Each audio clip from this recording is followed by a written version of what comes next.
አመን፣ ብዙ ጊዜ ሰማን። እናንተም ፈረዳችሁብን በእኛ፣ እናንተም ወቀሳችሁ። እውነት አላችሁ። ግን ለማን የምንነግረው ይሄንን? ማን የሚሰማን ይሄንን? ማን የሚያቆመው ይሄንን? አሁን ይብቃ። ተለማመድነው።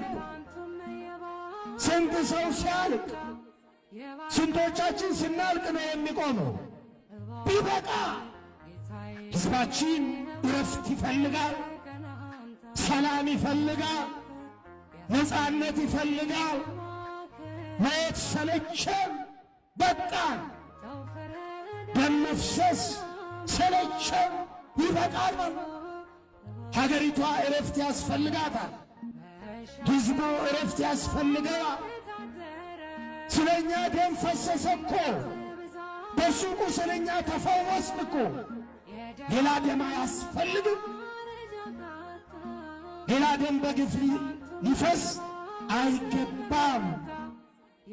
አዎ ይሄ ወገኖቼ እንዲህ አይነት እኩይ ተግባር፣ እንዲህ አይነት ኢሰብአዊ ድርጊት ታሪክ ይቅር የማይለው ተተኪ ትውልድን ዋጋ የሚያስከፍል ተገቢ ያልሆነ እግዚአብሔር የማይወደው ሰውም የማይፈልገው ኢሰብአዊ ድርጊት፣ የሰው ልጅ ደም በከንቱ ማፍሰስ፣ ይሄ እኩይ ተግባር በማንም ዘንድ የተወገዘ ነው።